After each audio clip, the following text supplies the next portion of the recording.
The following is a presentation of the Belly Up Sports Media Network.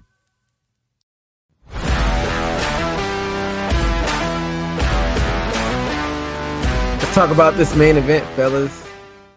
The UFC Light Heavyweight Championship was on the line, and you had Alex Pereira defeating Khalil Rountree, TKO fourth round. All three of us had Alex Pereira winning. This was just pure violence, and we'll get into the aftermath on how people looked after this fight. But round one, Alex looked out. One thing that I noticed during the beginning of this fight, Alex looked a whole lot bigger than Rountree. I don't know. It just looked, noticeably like they're in different weight classes, maybe. I don't know. But he looked a lot bigger than Rountree. Maybe it's just the height. Alex is leaner, so maybe you had to take that into consideration, but he just looked bigger. But Khalil was rushing in and connecting and stole that first round. And then round two, Khalil did more of the same thing, and he dropped with that hook when Alex missed with that kick. And then he also got that head kick as well. And then round three, that's when the tables turned and Alex settled back in, worked that jab, and he could just tell Khalil was wearing down his face, just kept connecting with that jab and just busted him up. And then round four, Roundtree was just pretty much target practice for Pereira. He hung in there, I'll give him that, but Alex just broke him down, finished him with those body shots and uppercuts, and it was a work of art as far as combat sports goes, and Alex Pereira was able to retain that light heavyweight championship. What were your thoughts on this one, Admire? Yeah, this is a good fight. This was awesome. We all picked Alex to win, but Rountree, I mean, he was just game in there, dude, and just surprising. He won rounds 1 and 2. I think he was winning round 3 up until about the halfway point, and then it seemed like just the energy was sucked from him, and that's when Alex really took over. But Rountree he impressed everybody. I haven't heard one person dog his performance at all. I had him winning up until the middle of round 3. And, the interesting thing is, Alex is the striker, a very good striker, but that's his bread and butter. Alex landed as many strikes in round 4 as he did rounds 1, 2, and 3.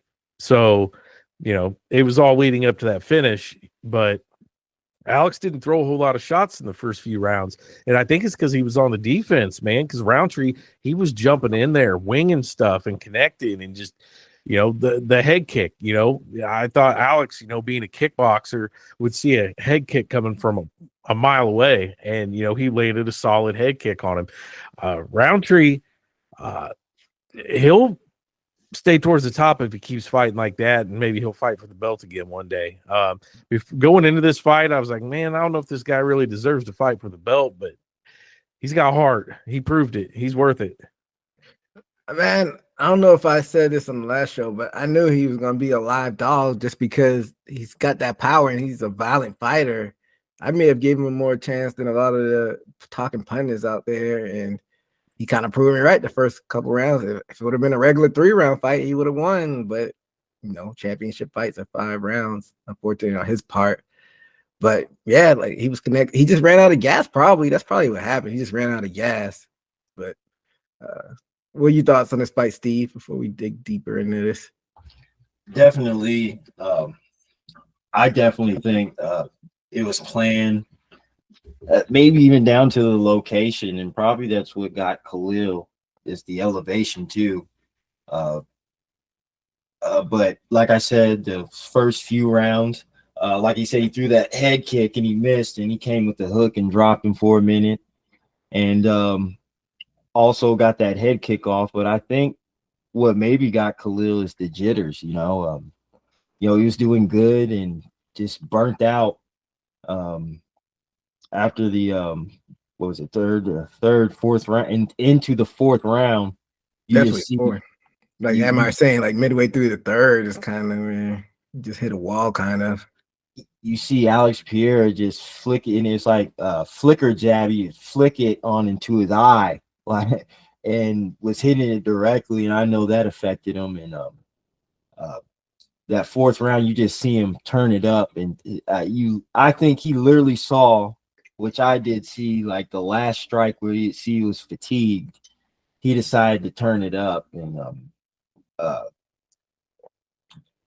like I said, the way he throws punches, it's like sometimes you see people throw punches and they stop at the face a little bit of the body. It's like his hands keep on going through, his opponent, like literally uppercuts and especially that left hook. It just moves your face out of the way instead of your fist stopping. And I don't think Rountree was ready for that. He knew he was cooked at a certain point, which I give him utmost respect, because you see him went out on his shield trying to throw haymakers. But that last combination, that 2 hooks to the body and that upper, that's what made it called it a day. But really impressed and really surprised, like you said, his height and how much bigger he was. I wonder if he took his time, which we already know he'd be cooked, but what his body would fill out to be heavyweight, because he did look pretty more size than Rountree, and like you say, he's even lanky and he still looked a little big. But congratulations to Pierre. Yeah, something you just said. I've been thinking all day how to say this without sounding stupid, but I'm going to say it anyway. It's like all the fighters, they hit each other with the gloves, but Alex hits you with his fist through his glove. Like, I can't explain it. He hits so much harder than everybody else. And then it was on one of the shows, or somebody said something. Referee Mark Goddard said something to Joe Rogan about, I've never heard hits like this. I've been reffing a long time, ref like 500 fights or something, and he's never heard anything like the sound that Pierre's punches make. Like, it's just the most solid sound. It's probably technique. I mean, he's a kickboxer. He was fighting in, who was he fighting in, Dream or K1? Or he's a kickboxer. That's probably why, because that's what he does. And like you said, he actually punches with his fist and not with the gloves. But I get what you're saying. I don't even know how to articulate that either. But yeah, I mean, he just hits hard, and he's, like he said, he's a big guy, but he's not like a stocky Mike Tyson type dude. Like how's he generating that much power like that? It's definitely interesting. I'd like to see, what was the sports science show they had? I'd like to see the sports science on Alex Pereira.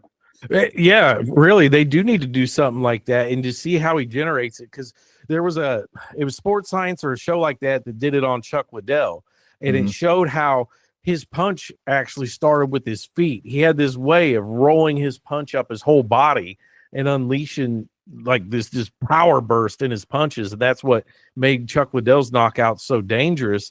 And I think Pierre's got something like that. Like, he pulls them punches out of like a full body, just torque into it. I mean, it's different than everybody. Even his jabs are just like devastating.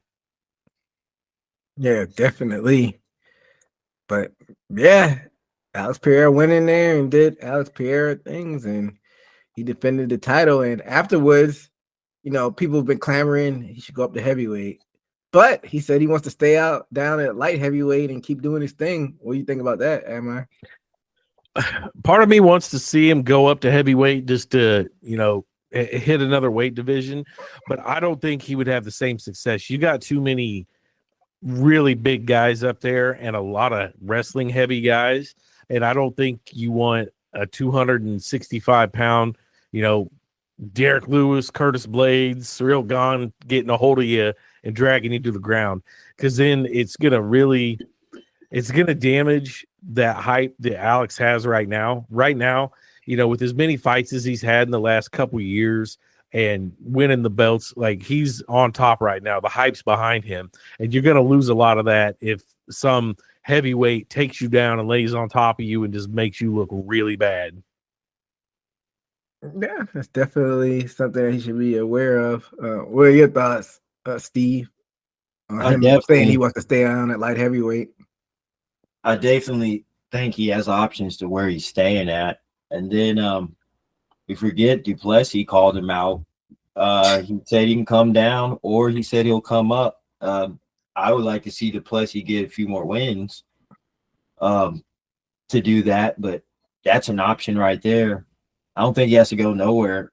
He was accomplished the middleweight, and then was on the trajectory that Israel was on. And if Israel would have, I think, won his Blazkowicz fight, this is what we would see. What was, you know, somebody from middleweight going up to lightweight. I think we're seeing it with Pereira. Um, Definitely avoid any extreme wrestlers, but I don't want to doubt him because he's with Glover Teixeira. He might have something sneaky up his sleeves to surprise us. Yeah, he may, but I'm gonna go on the women's side. Probably not. Yeah, I would be more intrigued with him, like you said, Steve. I would want to see him go down to middleweight before I would want to see him go up to heavyweight. This may be controversial, may not be, because they've been really pushing it, Pierre as like almost like the semi or full face of the UFC now. Like you got a lot of fans that have been getting behind him, and like he's superstar, got star power on him. I'm not taking away anything from what he's done because he's been putting on shows and knocking people out left and right, but I am not quite ready to all the way jump on the Pierre train because they've been kind of tailor making the good matchups for him as far as how his fights have been in the UFC. Because if you look back at it, he fought Israel when he's down in middleweight. I mean, Sean Strickland's an interesting fighter, but I'm more so talking about the Izzy fights that was still at middleweight, but then the light heavyweight fights. Jan Blachowicz, Jan likes to stand and bang. Polish Power. Yuri is a stand-up fighter. Jamal Hill, stand-up fighter. Yuri again, stand-up fighter. Khalil Rountree, stand-up fighter. Don't get me wrong. Pierre is probably the most accomplished, probably the best stand-up dudes in maybe UFC history, but this is MMA. Like people want to compare him to Anderson Silva. Anderson Silva's a black belt jiu-jitsu. Like Anderson Silva submitted fools on the ground, and tremendous takedown defense. And nobody's really tested Alex Pereira as far as the grappling like that. I think Israel got him down in their second fight, maybe their first fight. So I need to see somebody test them. I need to see him go against a wrestler. People might not want to hear that. Oh, it might be boring. But if you want to be considered one of the best of your time or all time, you got to test yourself against a wrestler. And Ankalaev, I don't know why he just didn't wait it out, but Magomed Ankalaev has a fight with Rakic next month. And I'm going to go off on a limb and spoiler, I'm leaning towards Ankalaev. I might change my mind, but I'm leaning towards Ankalaev winning that fight. And I want to see Pierre versus Ankalaev next. If he gets past that test, then I will start going on the Pierre bandwagon more. See, that's the fight I was going to say. That would be the real test. But Ankalaev is also a stand-up fighter, though. I mean, he's like, he's got that Sambo background, though. Yeah, I was going to say he's allegedly Sambo background, but all he does is knock people out. So he might be goaded into standing up and trading, instead of using that. But I think what you said is 100% correct. I don't think he's been tested by somebody that wants to take him to the ground. And this kind of goes back to what I said a little bit ago about with like people playing their games, like with McGregor. Everybody wanted to beat McGregor at his own game, so they stood with him until somebody started, taking him down. And I think it's the same thing with Alex. I think a lot of people want to stand and trade with Alex. So it's only a matter of time. Sorry to cut you off, though, but you don't think like they're kind of matching him up with people that aren't even going to try to take him down? Because like if you look at it, like nobody doesn't have like really that resume to try to take him down like that. I do think it's that, but I think also kind of in those two divisions, you have a lot of striking dominant people as well, so they might as well play that game. Sean Strickland, he's a striker. Izzy, kickboxing. Robert Whitaker, mostly kickboxing type. Jerry, stand up. So I see it a little bit, but I think they are kind of shading him. But I mean, just looking at the light heavyweight, I think Ankalaev is the only one wrestler that's really up there. Maybe Krylov. I'd have to go back and look at Krylov's resume, but maybe he's just a product of what's in his division. But like you said, he go up to heavyweight, he's gonna find out real quick about people trying to take him down. So I don't know. I mean, it's fun, watching them go out there and knock fools out. But when people want to start putting them on the pedestal, I need to see them tested. What are your thoughts on this, Steve? Yeah, like you said, he might got in the right era at the right time. Because I was giving him praise, and although I'm giving him his credit, I think we have to go back to John Jones, and to say to this day, John Jones is still winning. He was on death row with many compilation of different fighters, and aced it with colors. We haven't seen pretty much be tested for Pierre to be tested at all skill levels. As far as somebody comparison on the trajectory to be, on a winning streak with all these strikers in light heavyweight, and like I said, it is what it is. It's his generation, but I just like to compare, to the best, like heavyweight, which is John Jones. Definitely hasn't been tested amongst to where his wins may have come in his favor. Yeah, I mean, I don't know. If he wants to stay at light heavyweight, I guess it would throw a wrench if Ankalaev loses. And I don't know if they want Rakic to face him. So I guess it all depends on what happens down there in Abu Dhabi next month. And I think it should be Ankalaev. I think that's probably Dana's worst nightmare, just like Marab was with Sugar Sean O'Malley.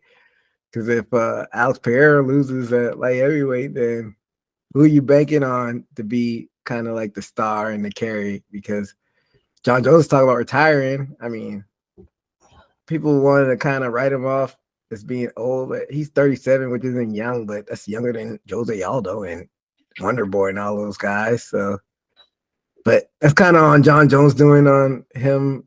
Kind of, at points UFC did have the rocket on him, kind of, but he those suspensions and him sitting out. But as far as Pierre goes, I think Pierre and Jones are the same age too. So take that for what it's worth. They're both the same age, and I guess Pierre is kind of the flavor of the month, so to speak. So they're kind of attaching themselves to that kind of rocket and star power. But I don't know. I guess we'll see what happens next with him. I mean, like you said, he's kind of small for a heavyweight. I mean, UFC doesn't have the 225 division. There is a 225 division that's commissioned by the Athletics, who makes divisions in MMA. Some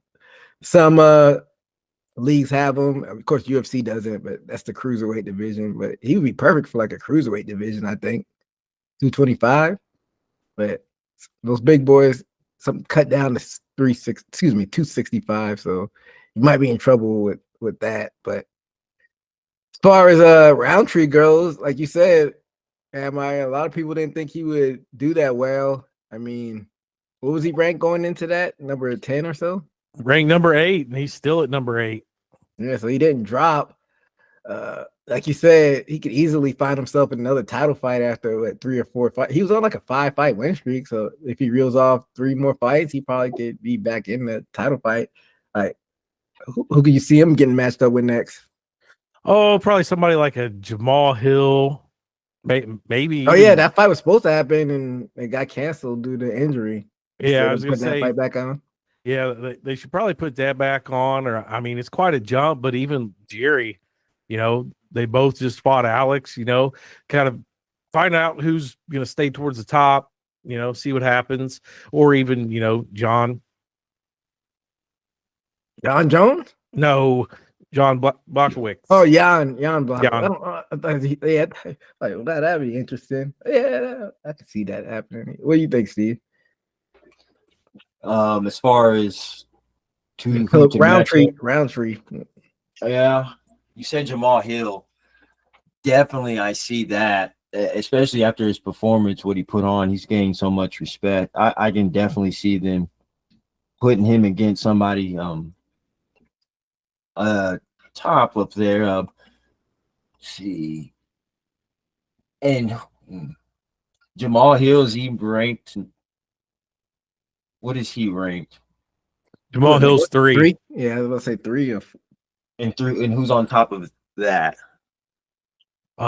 Jerry 1, Jerry. Magomed Ankalaev at 2, and Jamal Hill 3. Dude, that Jerry sounds very good too, as far as stylistic. Pierre came off a lot. Jerry came off a loss from Pierre. Khalil did. I think that would be an amazing matchup, stylistic. So Khalil can get back in there and get a big win. Yeah, I'm leaning towards remaking that Jamal Hill fight.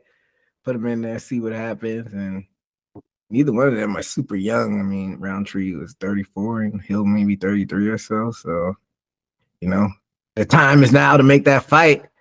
What do y'all think about that post-fight interview, though, where he had that, like, blood bubble coming from his – I don't even know what to call that. Oh, yeah, they just kind of stopped and was like, you want to wipe your nose? There's a lot of blood, man. It was a lot. Like, what is that? Snot mixed with blood? Like, dude, it reminded me of the shit you see on the internet. Like after people, get a deviated septum fixed, they pull out just a big blood clot. Like it was gross. Like some coagulation and probably from the 3rd round up. Yeah, that's like what the bros live for. Just bleed. Like they like seeing it. I thought it was disgusting. Though. It didn't like gross me out, but I just thought it was a little disgusting. Like that's weird, but that's a part of fighting. But that's definitely gonna, somebody probably gonna make a poster out of that, and it's gonna be in fighting lore. That fight, it got fight of the night as it should. That's probably on my list. Probably top fights of the year. I got to go back and definitely the Max Holloway and Justin Gaethje. That too. I don't even know if that might be on. That was more one-sided though. It just ended epically. As far as like back and forth fights of the year, definitely this fight would probably be on there. Thank you for checking out this Haymaker Combat Sports segment. This full episode could be found on the Haymaker Combat Sports YouTube page and in audio form on all major podcast platforms. Until next time, peace.